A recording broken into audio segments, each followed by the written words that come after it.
Podcast with your host, Jake Weaver. Engineered by Cedric Swan.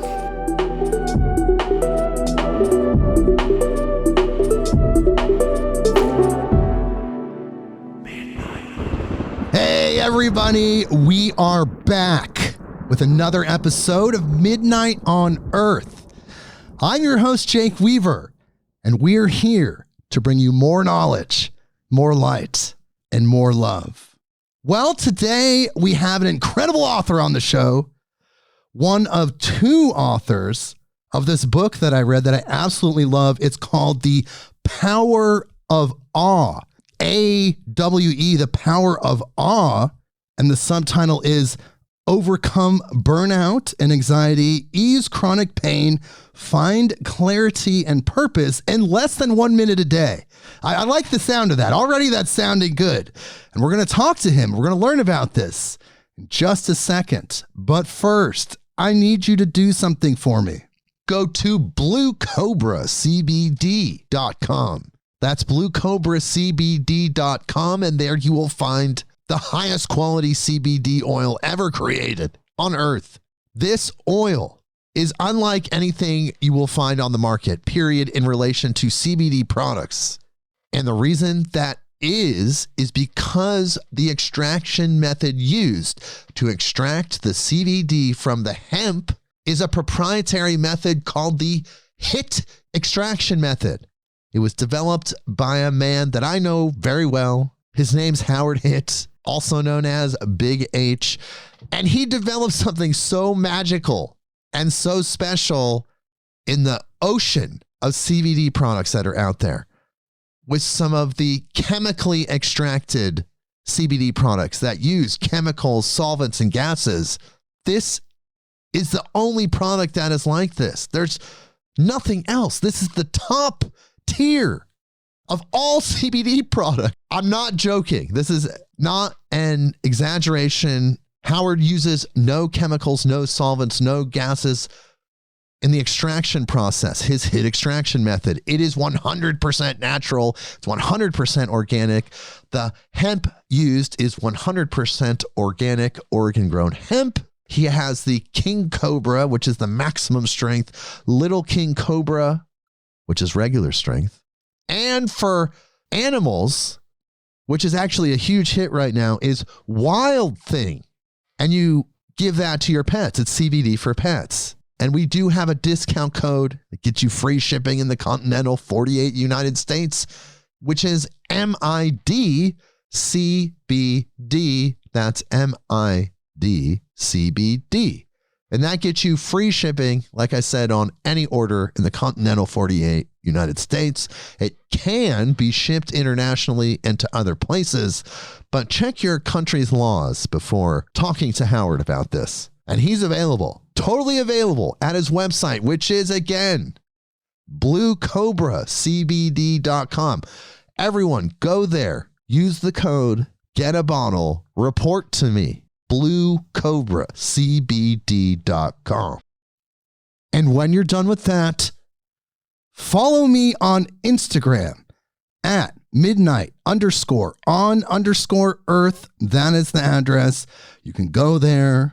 Click on the follow button, Spotify, Apple Podcasts, Google Podcasts, wherever you go to get your podcasts, click that button that connects us so you know when people like Michael Amster are on the show and you know these topics are coming that you love. Click the button so you get that notification.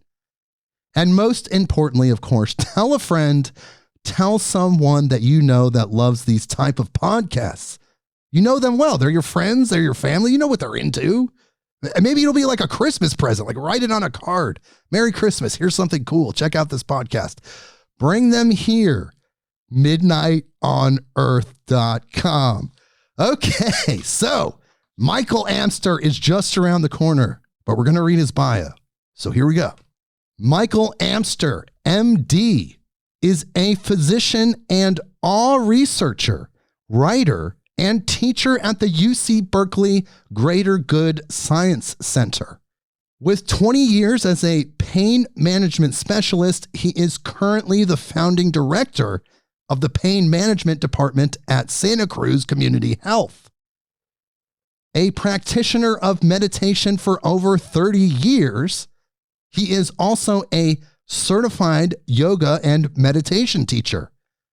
He splits his time between clinical work, research on awe, teaching mindfulness, and leading awe-inspiring retreats around the world. And he's here with us right now. Michael Amster, thank you so much for joining us. Thank you, Jake. It's like such an honor to be here with you. I really appreciate the work you're doing in the world. And I've been a follower of your podcast for a while and just so inspired by what you're doing out there in the world. So thank you for inviting me to be here today. Woohoo! Well, we're here and I love your energy. So we're going to have a great conversation. It's awesome that you're here. So let's talk about this. Awesome. Okay, look, the power of awe. You and your friend Jake Eagle and also Hannah Eagle had a big contributing part in this book, The Power of Awe. You created a method to help people tap into that greater level of consciousness. It's like gratitude meets love meets all of these things, appreciation and just wonder, and it all comes together in this feeling of awe, and you develop this method to help people tap into that. So let's talk about this. How did this all begin? Yeah, that's a great question. So this work originated quite a while ago. Jake Eagle, who's my dear friend and co-author, he's been a mindfulness teacher and leads a spiritual community called Live Conscious. You can access it at liveconscious.com. And he was actually my mentor. And he's been teaching incredible work around consciousness and the human potential movement for a number, I think about 30 years, 20 years. And it happened about 4 years ago. I was taking a class of his. And at that point, we were, more colleagues. I've been teaching mindfulness for about 10 years. I lead a meditation group as well. And Jake was leading this course called Thrilled to Be Alive. And part of the course, he asked people to do about 10 hours a day of meditation. 10 minutes a day. Hey, 10 hours. Things are going to happen. Yeah. Just 10 minutes. 10 minutes a day of mindfulness and the experience of meditation. And, he found, and as I have found leading a mindfulness group for many years, is that people just don't have the time in our busy world and our lives to sit for even 10 minutes a day. So together we came up with this idea of what if we could discover the ideal short micro meditation practice, and what would that be? And so Jake lives in Hawaii, and back in 2019, I flew out to Hawaii a few times, and Hawaii is filled with extraordinary awe. All around you, there's waterfalls and beautiful ocean and the sky. It's just awe everywhere you look. And it was actually this moment when I was in their kitchen making them pancakes for breakfast. And we were having these awe moments and experiencing all this extraordinary awe, but it all came together where we're like, wow, this is really about having awe moments in the ordinary. So there I was making pancakes. I poured the batter, and I don't know about you, but usually when you pour batter, when you're making pancakes, you pour the batter and then you go across the kitchen and you're making orange juice or you're cooking the sausage, but you never just sit there and watch pancakes cook. And I had this orgasmic moment where I was watching these pancakes just turn from the liquid to a solid into this big puffy pancake. And I was just like, wow, this is it. This is what that micro moment, meditation practice is about. It's about experiencing moments of awe that are quite transcendent and just ordinary moments throughout our day. You don't have to go to the Grand Canyon to experience awe. You don't have to go to Hawaii. You can really have a transcendent moment of awe just doing the ordinary things that we do all day throughout our life. And that's really how the method came about. Because literally living in a human body in the third dimension, being able to be in the time stream in this moment is in itself like miracle beyond description and awesome beyond description. Exactly. I mean, that's how we start our book. That's the first, the introduction to our book. We have that Einstein quote that's exactly states that, Jake. He says, there are two ways to live. You can live as if nothing is a miracle, or you can live as if everything is a miracle. The most beautiful thing we can experience is the mysterious. It is the source of all true art, all science. He to whom this emotion is a stranger, who can no longer pause to wonder and stand wrapped in awe, is as good as dead. His eyes are closed. Yeah. So, awe, the power of awe, it's everywhere around us. You can never run out of what to be in awe of. I trust Albert Einstein too. I have a feeling he knows a few things. I could just say that. Definitely one of the smartest men that ever lived. That is for sure. So this technique, it actually heals people. And in your book, you talk about, in a way, it's like microdosing mindfulness. Like you're trying to create a situation where you can receive the information and get yourself in a frequency that comes from these really big meditative experiences. Yeah, exactly. So when we both had these sort of transformative experiences with what we ended up calling the awe method, A.W.E, and it's an acronym. It stands for the 3 steps of this very short practice.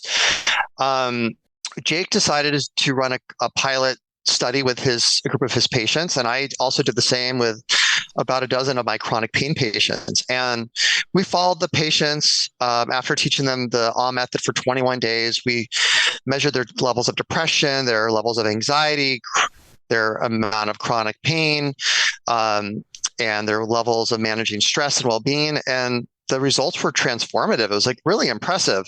And so then at that point, I took our initial data to Dacher Keltner, who he's really the granddaddy of awe. He is the person that started all this awe research back in 2003 and built the Greater Good Science Center, which is a phenomenal institute that studies positive psychology and is one of the leaders in this movement around the world. So then from that, I shared this data, our initial data with our pilot data with Professor Keltner, and he was just blown away. And he literally said to me in that moment, he said, Michael, this is the future of mindfulness.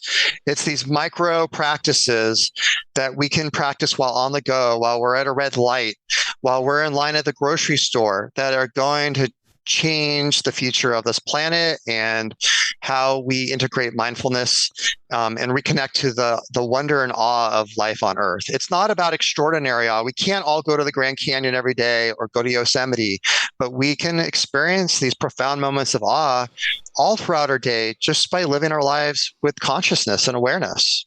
And it also seems like as we grow as humans and we become a higher frequency being, just collectively, that time itself is speeding up. So we have to create these situations that we can manage within a very short time, because time itself is moving so fast that it seems very intimidating for some people to practice these mindfulness techniques, these traditional ones that take so much time. Yeah, you're right. You bring up a really good point. And that's actually one of the things that really excited me when we were first dabbling in this work, is that I noticed when I was practicing this awe method that time started to slow down. And my sense of time began to expand. And I talk about in the book, when we were doing this initial work, my daughter was a senior in high school, and I only have one child, and I was a single parent, and basically a full-time parent. And I was starting to really feel a lot of sadness and fear about her going off to college. She's my best friend, and we're super tight. And I started to use the awe method when she was playing in her last final water polo season, where I'd have these like really profound moments of awe while just watching these games. And I noticed that the game started to last longer and time started to dilate and expand. Now, that was my subjective experience, but there's actually research that's been done around the emotion of awe that time does expand. People's perception of time begins to dilate. So, what would normally be experience of, let's say, 30 seconds begins to become an experience of a minute. It almost sort of doubles our perception of time. Yeah, which is really cool. I mean, it's all based upon what is sort of like the frame rate of our experience of the moment. So normally, let's say we have an experience of 200 frames a minute of our brains processing, but when we're having an awe moment, it doubles. So let's say that experience of being 400 frames in a minute. So we're getting double the amount of information of time.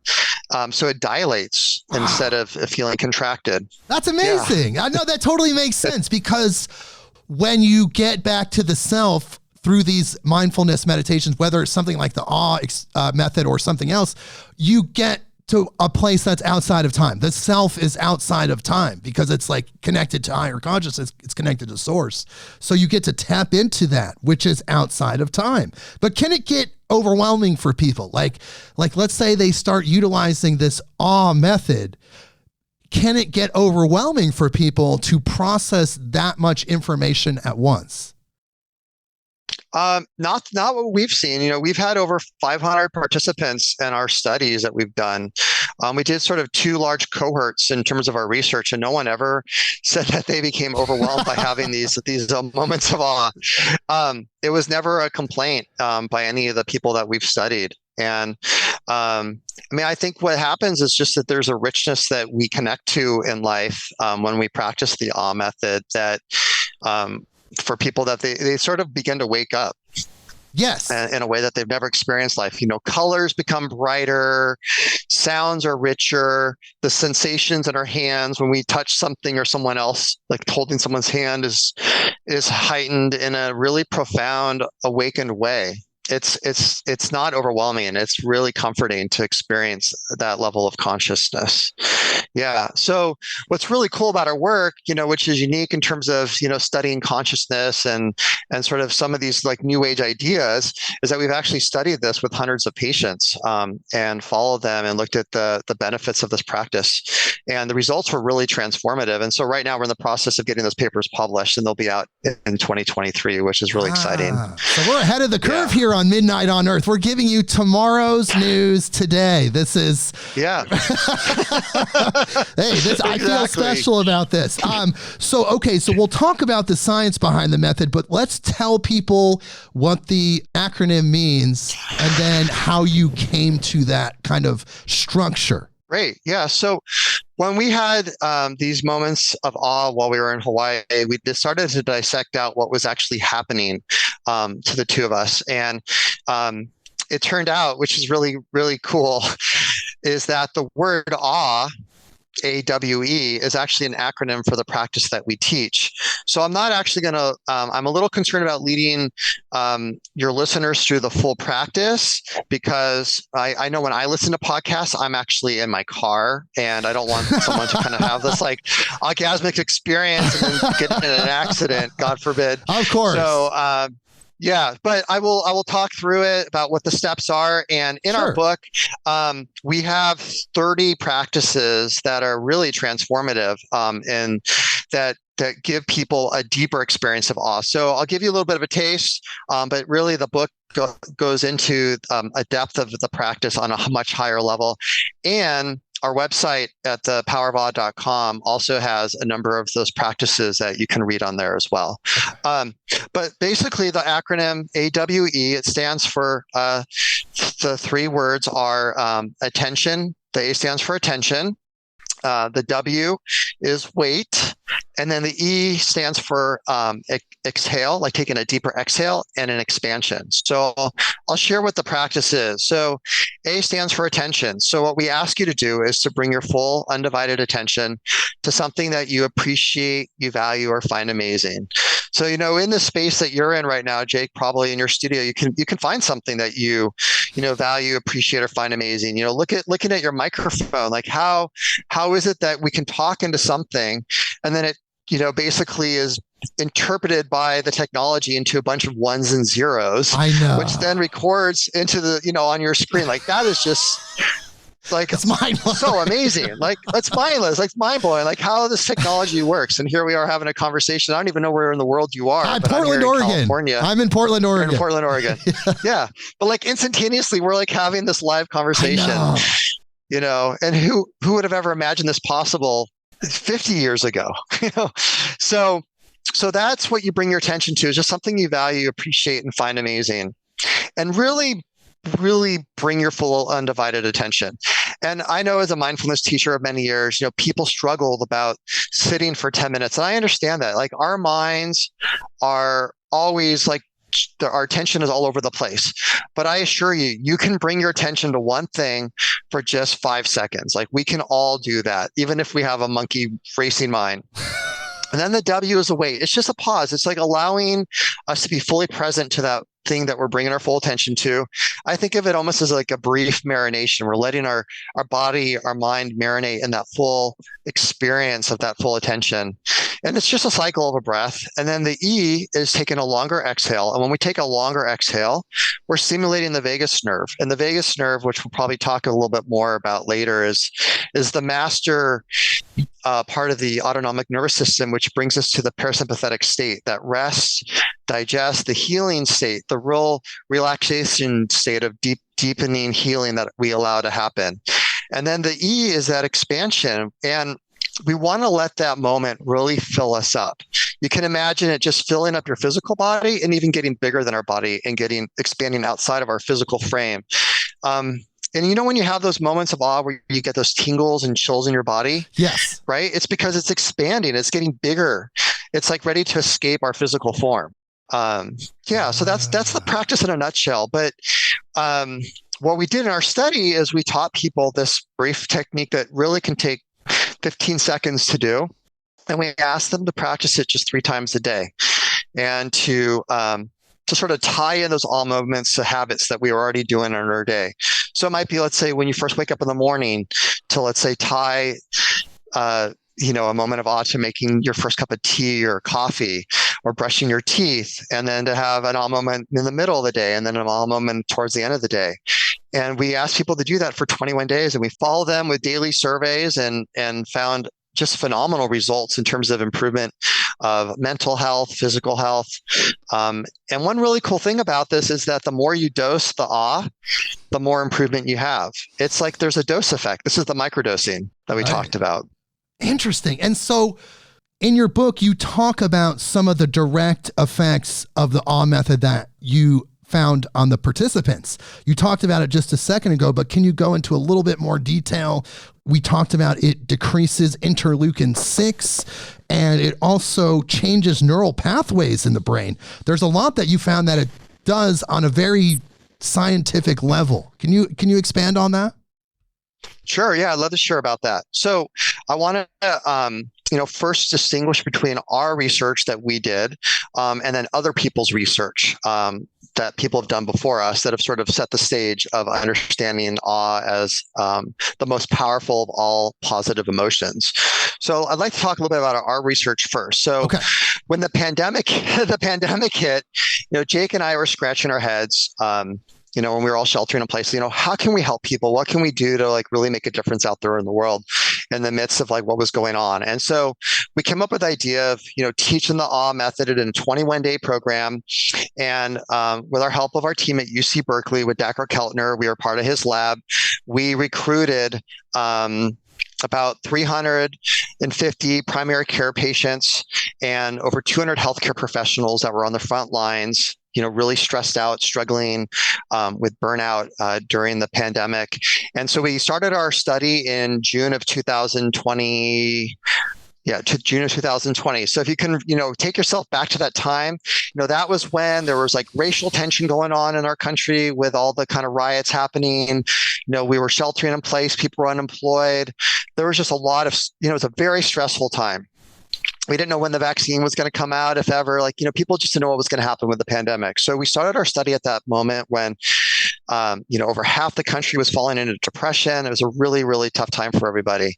And so we taught this 21-day program of the awe method, and we measured different, mental health and physical health metrics, and after data analysis showed really profound statistical significance of our data. So I'll just go into that right now and share some of our data. Yeah. So our most impressive data was around the mental health piece, which of course is one of the biggest impacts of the pandemic. We saw a 35% reduction in depression symptoms and with the doctors and nurses, and a 36% reduction with the general population, which, if you think about this, this is actually at a higher level of benefit than some of the medications that are out there on the market for depression, right? Like, Yes. the serotonin reuptake inhibitors like Prozac, like this exceeds some of these medications that are routinely used for depressed patients. It's like really impressive data. In fact, some of the population got to a point where they were no longer even measurable on the depression index. That's how beneficial this practice was. And then we also looked at anxiety and saw about a 25% reduction in anxiety in the general population, 21% reduction of anxiety with the doctors and the nurses. We saw a decrease in burnout with the doctors and nurses. We looked after our data analysis. There are other studies that have been done with burnout, teaching doctors mindfulness practices like transcendental meditation. And our practice was twice as effective as any other study we found out there at improving burnout with doctors and nurses. And we saw an 18% decrease in stress symptoms and an improvement of about the same amount with overall well-being. And another big area we looked at was loneliness. If you think about like how lonely people felt when they were sheltering in place, this is one of the really interesting things about the motion of awe, is that you can be sheltering in place in your home alone, and you can feel less lonely. You're not necessarily with other people when you have an awe moment, but you connect to something greater than the self. You connect to what, I know this really excites you, around your work here on your podcast, but you connect to something on a universal level. Right? You're connecting to the vastness of all life, of the universe, of the creative force of, God or consciousness when you have a moment of awe. So we also saw about a 15% decrease of people's experience of subjective loneliness in the healthcare population. Yeah. So that's all huge. It's all really huge.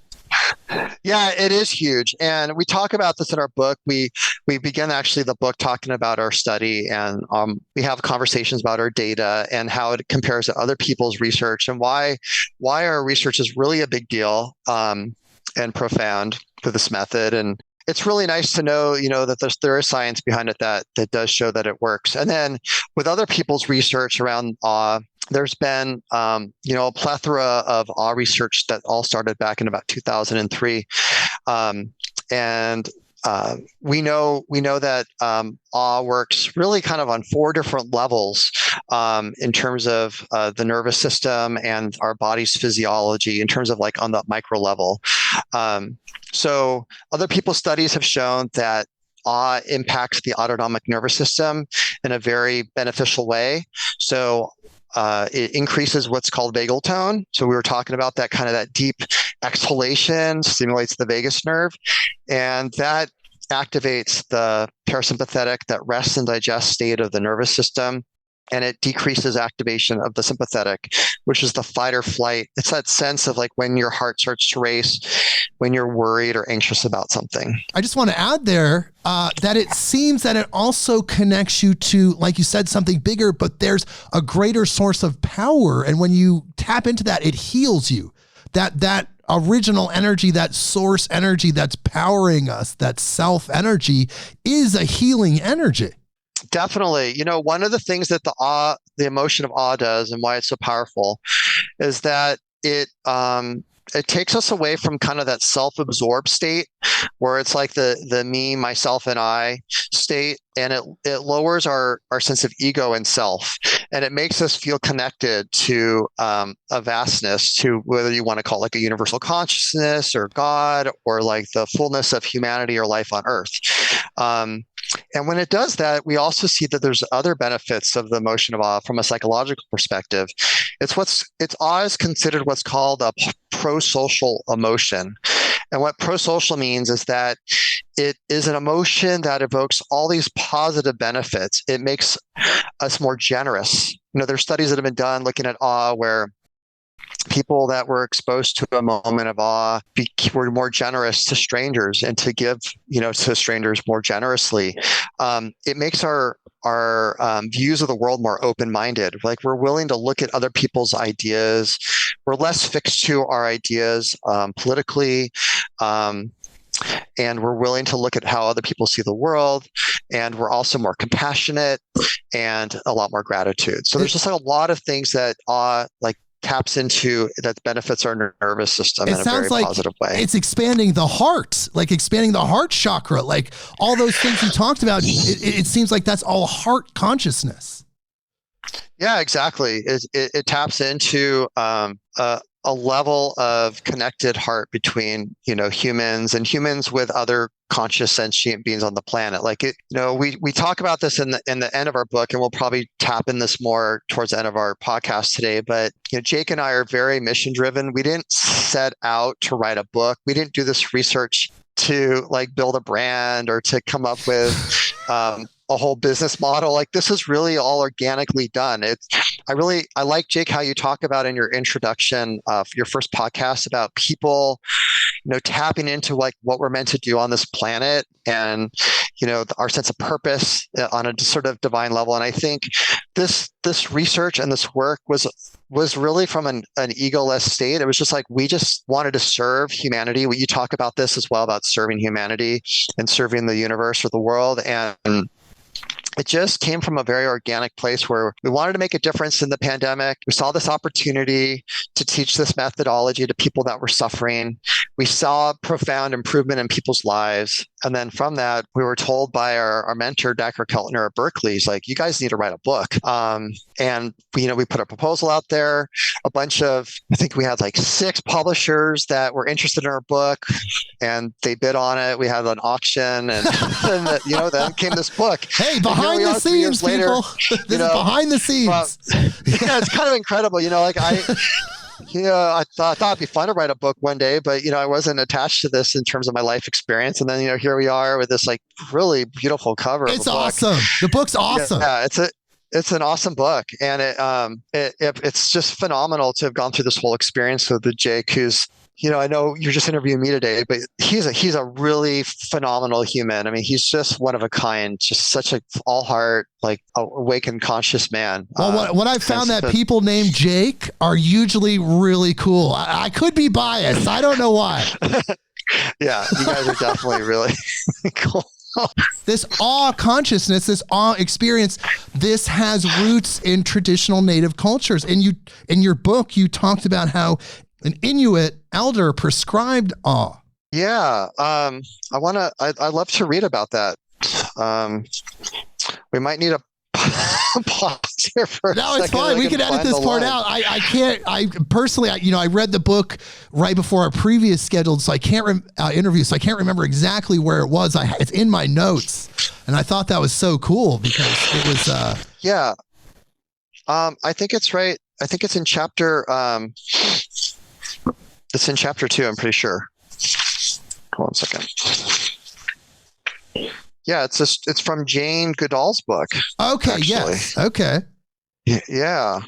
And so it seems awe has been a part of the human experience, and understanding awe and tapping into the healing aspects of awe. It's been around the human experience since the beginning, it seems like. Yeah, definitely. We talk about this in our book about how, human evolution and our consciousness really evolved with awe. And if you think about how important the emotion is, it's part of our survival mechanism. We're a tribal people. And so having moments of awe, like, connect us to each other. Like, when we share awe with other people, it inspires awe within us. And also think about, like, if you go up to a mountain peak and you look out at that vista, that was the safest place for people to be, was up high in terms of like protecting themselves. And so there's something in our natural wiring that really inspires us to have moments of awe.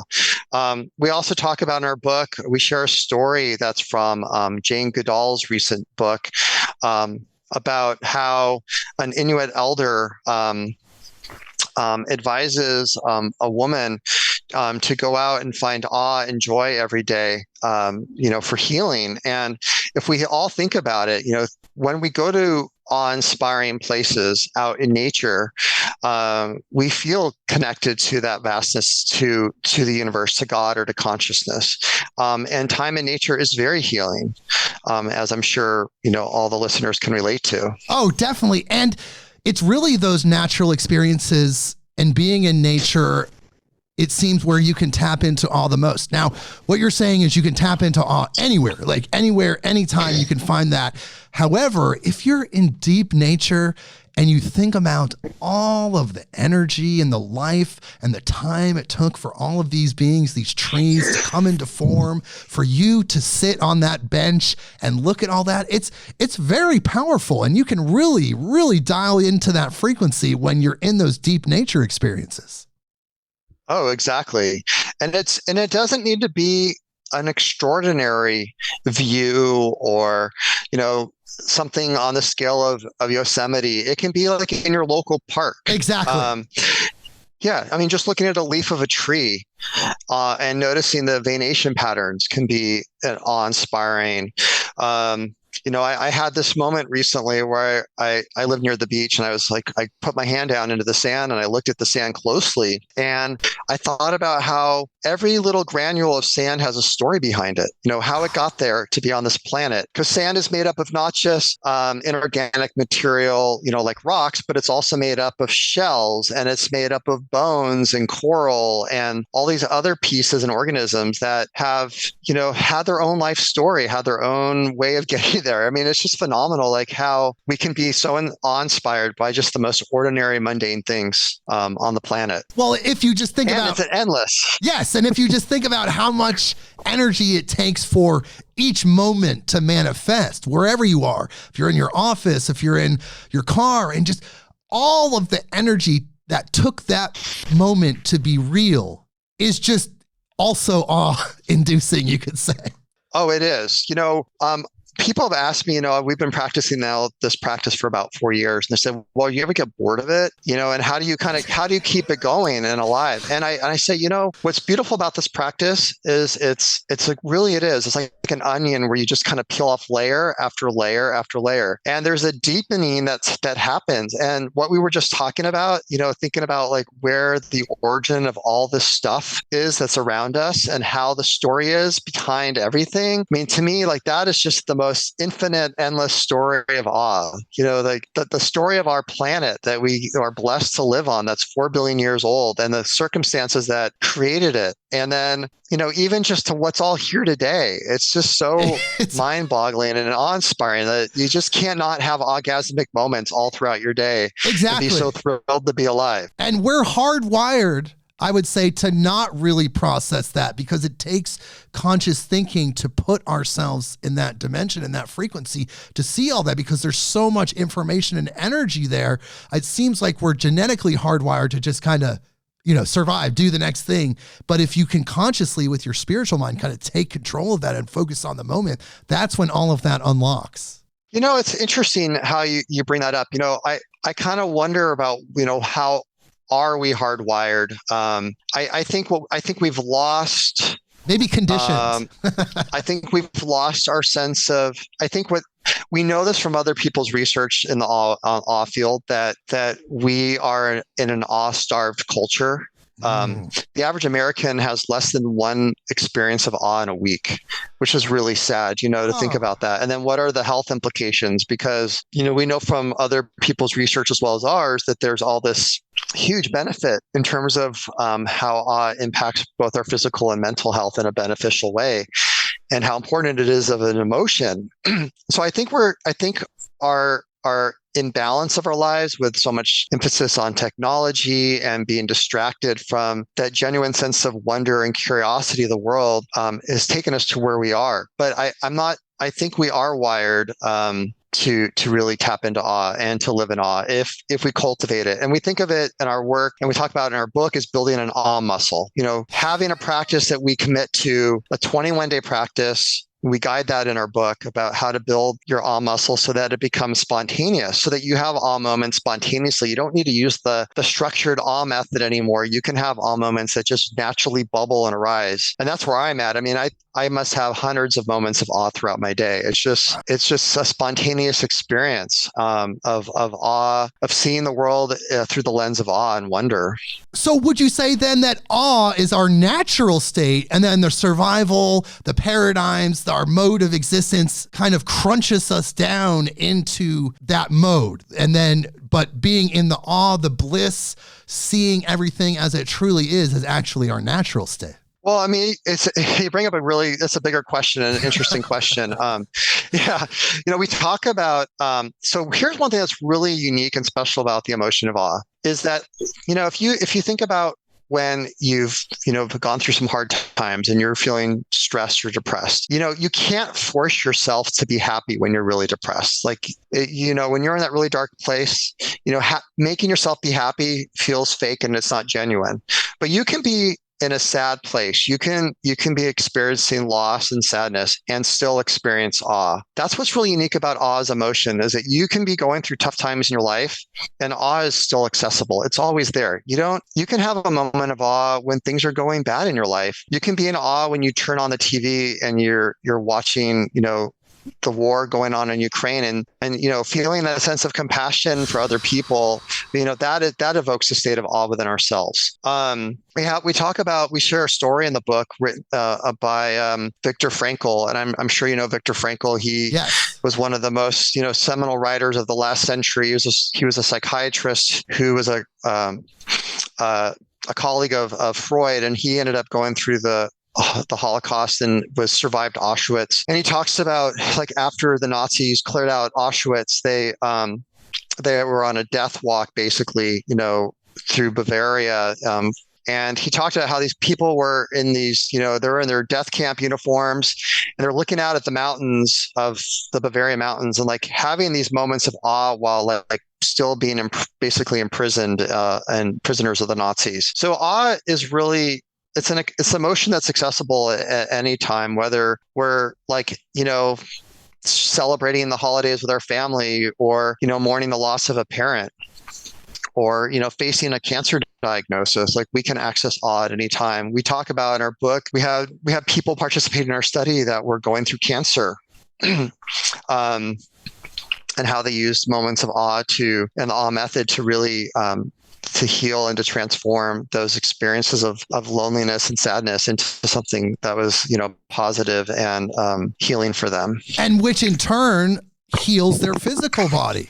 Like, they're dealing with these ailments like cancer. And if their attitude is in the right place, their energy is in the right place, it allows for better healing. Yeah, exactly. So we know that awe as emotion, on a cellular level has some really profound benefits. I already had talked about how it impacts the autonomic nervous system in a beneficial way of that fight or flight state. But also we know that it lowers inflammatory cytokines. It is actually the only positive emotion that we know through blood studies that lower inflammatory cytokines, like namely the big bad boy is interleukin-6, which is responsible for, inflammation that results in heart disease and cancer and diabetes. Awe as an emotion lowers these threat inflammatory, what are called cytokines. They're basically protein molecules that communicate between different cells. And when you have moments of awe, those levels of inflammation lower significantly in the body, which is really phenomenal because so many chronic illnesses we now understand are related to inflammation. Yeah, I mean, most disease, you could say. Yeah, I mean, not just diabetes and heart disease and cancer, but even mental illness is related to inflammation, inflammation in the brain. So this practice lowers inflammation all throughout the brain and the body. And we also know that moments of awe increase oxytocin, which is the trust and the bonding hormone, which is really amazing as well. And then on the fourth level, in terms of how it works in the body and the nervous system, is that awe through brain studies, scanning people's brains while they're having moments of awe, lowers what's called the default mode network of the part of the brain that is that rumination part that is very self-absorbed, kind of that monkey mind that just like focuses on the self all the time. That's amazing.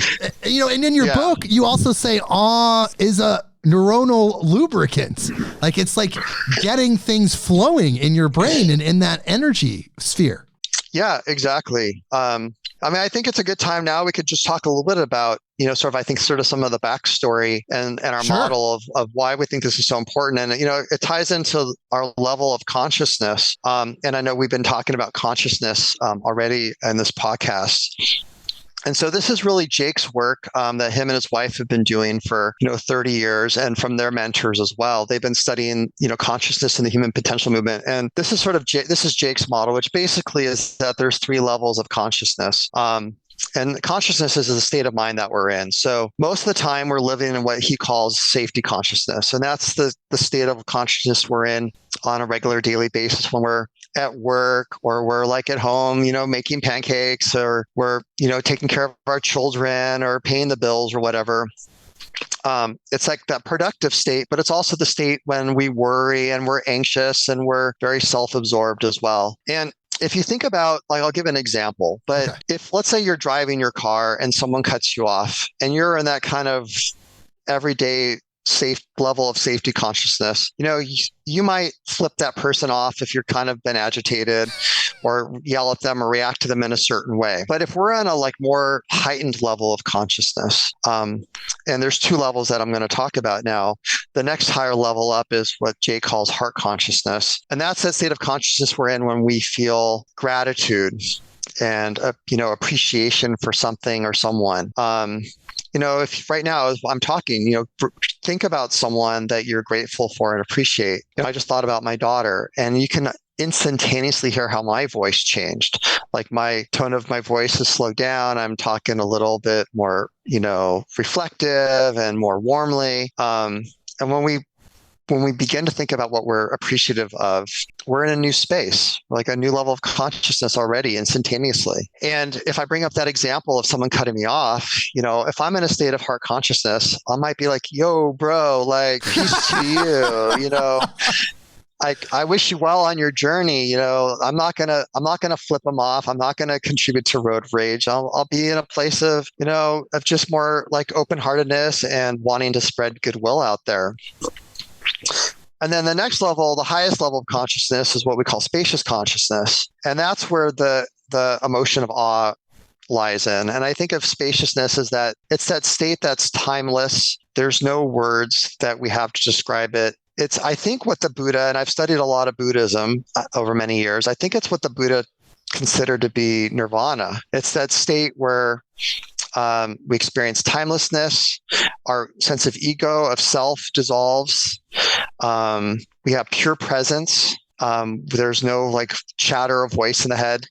We just feel open and expansive to the universal consciousness. Like, the sense of self dissolves and we're part of something vast. And I think that's, we think about how the moment of when you have moments of awe and use the awe method, it takes you to the highest level of consciousness, to that spacious consciousness for just a moment, because we can't live in spaciousness all the time. We can't pay our bills and do our jobs. I can't be in surgery and be in awe, spacious consciousness all the time. Like, I just can't function. It's a place we visit, but we don't stay there. Like, nirvana is a place that we go to temporarily, but then we come back to our normal level of safety consciousness. But the beauty is that when you have these moments of awe, that's just neuronal lubricant. It starts to, we call it backwash, but it trickles down. And so then when you're in your safety consciousness moments of your daily life, you have the kind of constant feeling of awe, of wonder, of that spaciousness that just permeates your safety consciousness. So we think of it as what ends up happening is, when you're in safety consciousness and you're living your normal daily life, you have this experience of what we call metacognition. It's like that experience where you become the observer of your living your life. Like, you're doing your normal stuff, but you're almost one step removed, where you almost are stepped back and you're looking back and you're seeing how you're responding to everything and how you're reacting throughout your daily life. You have just this heightened level of consciousness that you can bring into safety consciousness all day long. Yes, the metacognition. I love that word. Oh my goodness, I've never heard that before. That's absolutely true. And that happens in people's deep psychedelic experiences as well. They go into metaconsciousness and they can bring that back. And I like what you said. When you go there in those moments, it affects those two lower levels of consciousness. And even when you're in the heart place, you're in a higher place. But if any of that information can trickle down and affect your safety consciousness, that's a good thing. It's a reprogramming almost. Exactly. This is where the ultimate freedom lies, is when we have that space between stimulus and response. I don't know if you know that kind of famous quote by Viktor Frankl. I just talked about him, the survivor of Auschwitz. He wrote the book Man's Search for Meaning, which is considered one of the greatest, writings of the 20th century. But there's this quote attributed to him that says, between stimulus and response, there is a space. And in that space is our power to choose our response. And in our response lies our growth and our freedom. And I think what the awe method does, and cultivating this practice, is that it creates more spaciousness in our lives. So we ultimately have more freedom. And when you live in awe, when you see the world through that lens of awe, I really believe that we live in that sense of, that nirvana, or of heaven on earth, whatever you want to call it. But you have the freedom to really choose how you want to be and live in this world. You have the freedom to choose your identity, because your sense of self shrinks away and you're part of this vastness or universal consciousness. That's one of the things that, from a scientific standpoint, when they started to study the emotion of awe, there's two aspects or parts of the definition of awe. And one of them is what's called perceptual vastness. So when you have a moment of awe, if you think of going to Yosemite or the Grand Canyon, you experience that vastness, but it's not just external vastness. It's internal vastness as well. It's that we begin to experience that ourself is something much greater than the small ego that we normally feel stuck and identified by. And when we cultivate awe many, many times throughout the day, we start to tap into this deeper level of freedom and consciousness that is available, and that we could say is our birthright to have on earth. Wow. That's incredible. And that's so huge. That was blowing me away while you were saying that, because it trains our consciousness, the witness, right? That the person that's in the machine, the physical bio machine, whatever this body is, it trains that self to give more space between stimulus and response. And that's so huge, because that's kind of a lot of the reason we have problems on earth, is because so many people react to a situation based on stimuli versus responding. And if you can increase that space, it allows you to take more time, you could say, to make the correct choice, to make the conscious choice. That's super powerful. Yeah, exactly. That is really the backbone of modern psychotherapy. If you think about it, it's that stimulus and response model. That's why people go to a therapist and do cognitive behavioral therapy, so that you can become conscious and aware and notice that space between stimulus and response. So let's say that you don't, snap at your spouse when you come home from work and the dishes aren't clean and you're angry and you don't blow up at them. Yeah. Right. But if you think about that example, that's a really real example for a lot of people. Sure. They pretty common are on that hamster wheel, so to speak, of, stimulus response. And that's why we teach mindfulness practices, is to notice that space between stimulus and response. But the problem with your everyday Buddhist practice, and I'm not criticizing, Vipassana or, Theravada Buddhism or Mahayana or Zen or all these practices or yogic practices, but I think that a lot of them are really hard for people to cultivate and build a sustained practice, because they take a lot of effort. They take you to set aside time to be in a particular posture or a particular practice. And the beautiful part about the awe method is that it can be done anywhere, anytime, at any place. I do it at red lights. You can do it while line at the grocery store, when you're going through the TSA line at the airport and you're fearful you're going to miss your flight. Access the awe method and it will radically change you can find awe while in the line at the airport going through a TSA checkpoint. There's so much awe to be seen in just witnessing other people and how they react and behave. There's awe in that. And there's the beautiful part about this practice is you get instant reward. When I would teach mindfulness practices to many of my students, they struggled and then they would beat themselves up and they would feel like they're a failure. And what's nice about this practice is it takes 15 seconds to do and you can feel the benefits immediately. And it's a self-generated practice. The more you do it, the more you want to do it, the more you build your awe muscle. And it's something that you can share with other people. Like awe begets more awe. It's a wonderful conversation piece. Like one thing I do with and my family is we sit around at the dinner table and we share an awe moment of the day. Oh, and God, that's beautiful. Yeah, it is beautiful. I mean, we do, a little gratitude blessing for the food, but if you share a moment of awe with your partner, like what was your awe moment today? And you hear what was that moment for them, it inspires awe within yourself. And actually on our website, thepowerofa.com, we have what we call Moments of Awe page. And it's really cool. It's sort of like the background that I'm witnessing on you with the stars twinkling. You can post a picture or some words, and then it floats up into space, and there's a stacking of people's moments of awe, and you can read other people's moments of awe or look at their photos of awe and then get inspired by their awe. I mean, that's one of the beautiful things about this emotion is that my awe can inspire your awe, and your awe inspires my awe, and we just sort of build on each other's awe, which expands the whole collective experience. Well, the biggest thing too is that this is natural, right? You were talking about SSRIs earlier in the podcast. This is a natural method. This alleviates, it's proven, and we know the report's coming out in 2023, but it's proven to relieve symptoms of depression, chronic pain, other symptoms, long haul COVID, heart failure, it's potential help for. There's all these very real situations that this natural method can help with, because I really feel like a lot of these prescription drugs are causing more damage than they're helping with. Like they might help in the short term, but they're causing significant physical damage. And this is something far, far superior. And we have to deal with these things in a constructive way. They're natural mental health realities. This is part of life on Earth. And we can't just drug ourselves out of the situation. So thankfully, through inspiration, we're getting methods like this. Yeah, you're right. There is definitely a place and a time for pharmaceuticals.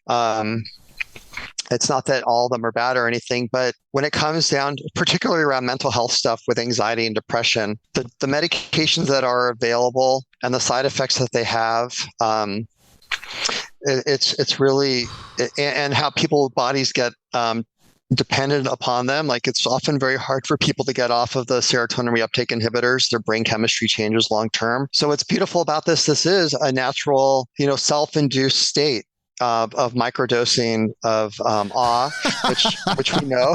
I love that term, microdosing mindfulness, microdosing awe. It's so cool. Yeah. Well, it was funny. We were considering initially our book title was Microdosing Mindfulness, and we have that URL. I think it probably goes to the Power of A site, but we didn't want people to think that the book was necessarily about psychedelics. There you go. Yeah, people get confused easily. Right.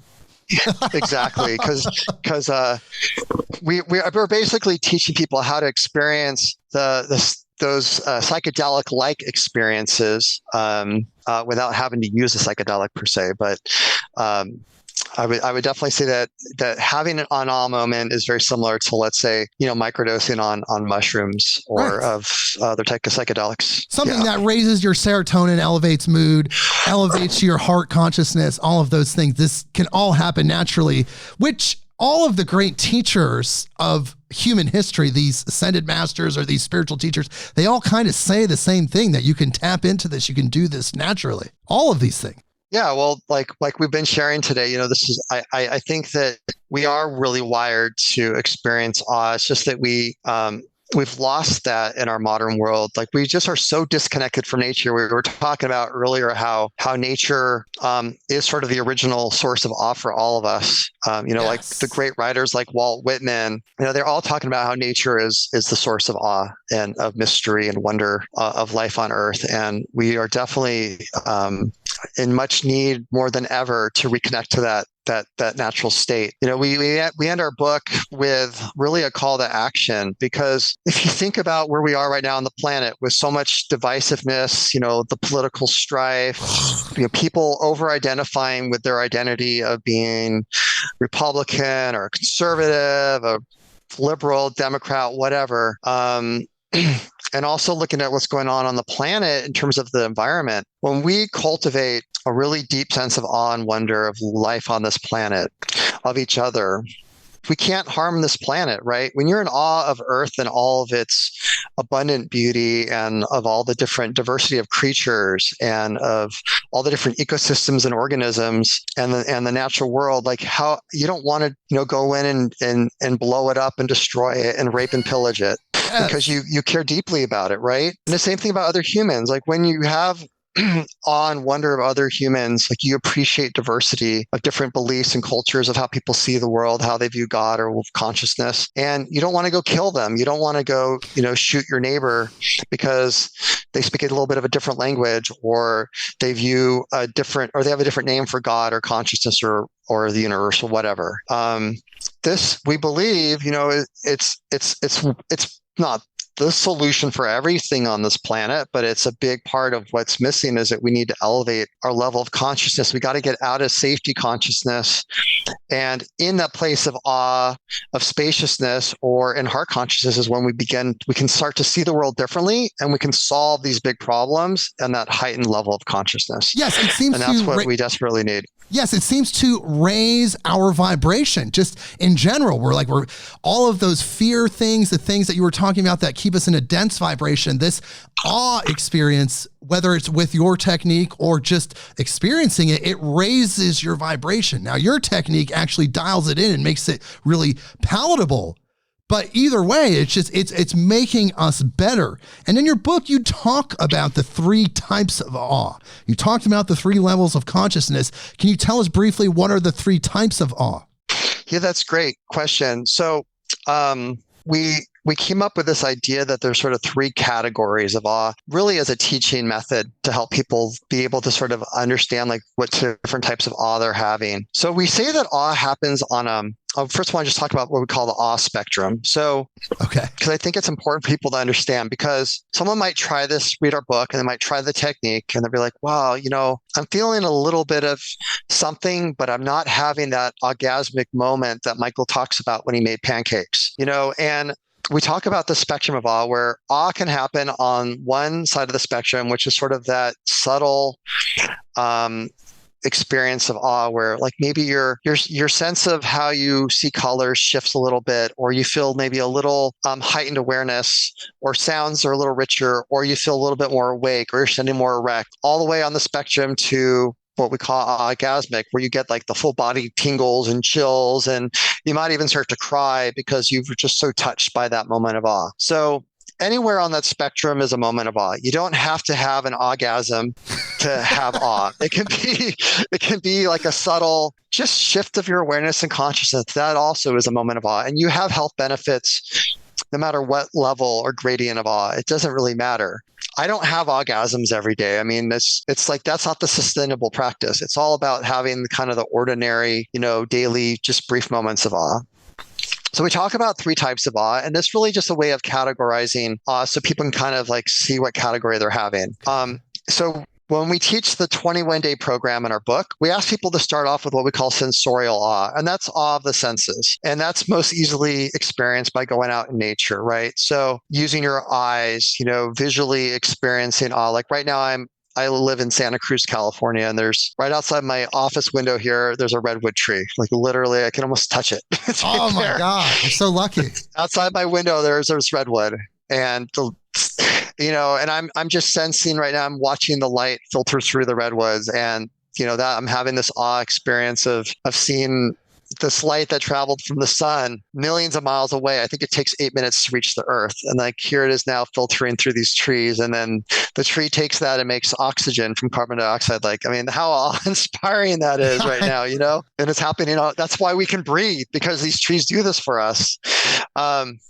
So awe of the senses, that's probably the easiest way to access awe is through the senses, right? Listening to beautiful music, touching the fur of our dog or our cat, holding our partner's hand, tasting food, smelling, when you go into a coffee shop, those are all ways of having awe of the senses.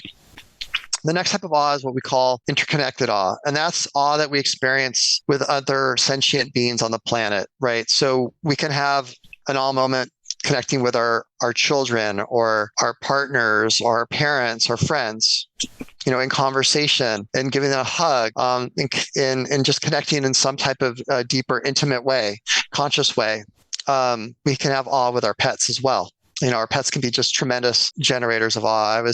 I have an Australian Shepherd, and she's like shedding right now, or kind of molting. I don't know what to call it. We were on a walk, and I was just like pulling out globs of fur, and just like in awe of like this whole like shedding experience that my pet goes through like twice a year. Like really cool. That's like an interconnected moment between me and the dog's name is Pele, which is the name of the volcano Yes. goddess, or the fire goddess of Hawaii. And then the third category of awe is what we call conceptual awe. And I just shared a conceptual awe. That's that moment of thinking about like how the sun is like a nuclear reactor that creates all this energy, a fusion reactor, and then it sends all these electrons and photons to Earth. And then those photons create warmth, and all life on Earth is dependent upon our relationship with the sun. And like how amazing it is where Earth is situated in our orbit. If we were any closer or any farther away, we would have no life on this planet. It wouldn't be sustainable. It's like I had William Shatner, as we all know, like he went up to, I think on the SpaceX rocket. Yes. And there was actually something in the news today about him, and just like how sad he is, because that moment gave him so much awe of the Earth, and like how his career was all about, the final frontier of space. And he realized in going into space that like space is empty and it's cold, and there's no life out there. And they're probably, it was just a really touching article I was reading about him, or I guess he wrote a letter or an op-ed about it. And that's conceptual awe, right? That's all conceptual all around. Just thinking about the vastness of space, and like how precious life is on this planet, and how, the circumstances that happened to make life feasible right here in this particular orbit in this solar system. It's like it's really an orgasm, right? Like, like we wouldn't be here. This consciousness wouldn't be here. Nothing on this planet would be here if we were some millions of miles closer to the sun or farther away from the sun. It's like we are just on this. It's so freaking mind blowing. You could go on and on. I mean, if you think about the moon, the moon happens to be, the sun is 400 times bigger than the moon, and the moon is 400 times closer, so it makes a perfect eclipse. There's so much natural, awe-inspiring moments that if you sat and really just focused on just a handful of them, the amount of energy it would take to make those would really just blow your mind. I know we talk about this, and I think the biggest thing of all of this is that when you tap into awe, it has a ripple effect across the universe because of the energy changing, like that frequency shift that you have personally. When you have these awe-inspiring moments, these awe-inducing moments, changes your frequency, and you ripple out into the universe, and you have an effect on every aspect of the entire universe. I think that's the biggest takeaway from all this. Yeah, I don't know. I think it's just a different languaging that I appreciate what you're sharing, Jake, and the bigger picture, and like on that kind of universal or galactic level. It's really inspiring to me. And I do think about it like on that grand scale. And I also like appreciate just on the micro scale, on as a scientist, as a physician, just like here we are talking about on the most microscopic level of these small particles, like these interleukins, they're part of a class of compounds called cytokines, and they're the most primitive compounds on this planet that the early cells on the Earth used to speak to each other with. They're called cytokines. And here we know that this great emotion of awe, which you're talking about, connects us to the universe and to this higher level of consciousness, is also operating on the most microscopic, intracellular level. It's really, I mean, I'm just having this conceptual awe moment right now of like this orgasm, like, okay, this big vastness, and then on the smallest level, and it's like everything is connected it's together. All connected. And this, and this, and then this emotion of awe, which is really our conduit to that consciousness you're talking about. Like you can't experience that highest level of consciousness you're talking about without accessing awe. Like awe is the doorway. It's the gateway to it. It's just, wow. Yeah, that's all you can really say. We're both having these.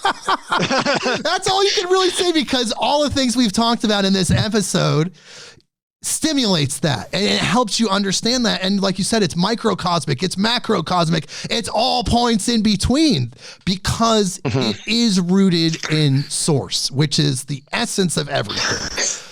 What an incredible interview we've had.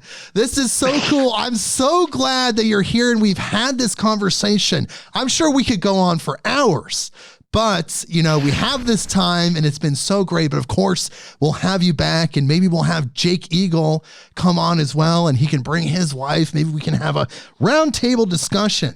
But before we talk about this, and before I tell people where to find you, is there anything else you'd like to leave people with? I think it really comes down to sort of our call to action at the end of our book, which is like that this practice is, well, first of all, it's a personal practice, and it's so easy to do, to cultivate. It can be done anywhere, anytime, any place. And if you're listening to this podcast and you're like, no way, this isn't possible, Jake and I just now in recording this hour and a half long podcast, we probably had like 50 awe moments, right? Exactly. We're kind of left speechless. Like there's just so much here to be in awe of. And so I would say, just go out, please try this practice. We have a lot of resources on our website to help you cultivate the practice, as well as our book, The Power of A.W.E, that's coming out in January of 2023. But as we talk about in our final part of our book, our call to action is that we really believe that this practice is one of the most important things that we need to cultivate right now in our society, in this world, is to really all have a personal practice of awe, of wonder, of curiosity, of the grandness of this universe, of this planet that we live on. And from that place, we will begin to teach, to treat each other at a much higher level of consciousness, with kindness, of love, of respect, of all humanity, and even more importantly, of this earth, like of all the beauty that we're surrounded by. That is an endless source of awe, and to be so grateful and appreciative of that on a moment-to-moment basis is profoundly healing and transformative.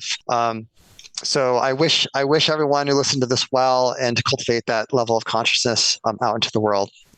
Thank you, Jake. Yeah, for inviting me here. I'm so grateful to be here, and I just loved our connection and our energy today. And the thing is that this method, it's a personal method, but it's one more thing that's going to help activate the new earth, the united earth, that higher consciousness that we're all moving to as humans. We want it. We know it's there. It takes action and development. This is just one more thing that we can add to help us get there. Thank you so much for being here, Michael. I want to tell people where to find you. The Power of A.W.E.com is the website. The book, The Power of A.W.E., again with the subtitle, Overcome Burnout and Anxiety, Ease Chronic Pain, Find Clarity and Purpose in Less than 1 minute a day. It's available on Amazon for pre-order and the other places where it's available. There's a Kindle version. Christmas is coming up, Hanukkah. You give gifts, other Kwanzaa, in all of these places you're giving gifts to people. This book would be an incredible gift. Okay, it's not coming out till January, but you get the certificate. There's an anticipation. It's coming. This Power of A.W.E. is coming. I'm just saying that, it could be a good gift for anyone out there, but just get this book when it comes out, people. I read the book. It gets my highest recommendation. I absolutely love it. And Jake Eagle's website, let's just shout him out. Co-author, liveconscious.com is his website. And again, Michael, thank you so much for being here. Deeply appreciate it. We will definitely do this again. Thank you, Jake. I was just so thrilled to be here, and I'm like just filled with so much awe. I'm having an orgasm right now. Like this is like one of the best hours I've had in months. Like Wow. you do tremendous work, and Thank I you. am so grateful for the opportunity to finally meet you. And I look forward to coming back on the show sometime in the future. Thank you so much, and I wish all your listeners a wonderful new year ahead. All right. Filled with awe. Well, that was pretty dang awesome. So please hold through the outro music, and everyone, awesome episode. Awesome. Incredible. I hope you enjoyed it. I know you did. And we will see you next week. Midnight on Earth.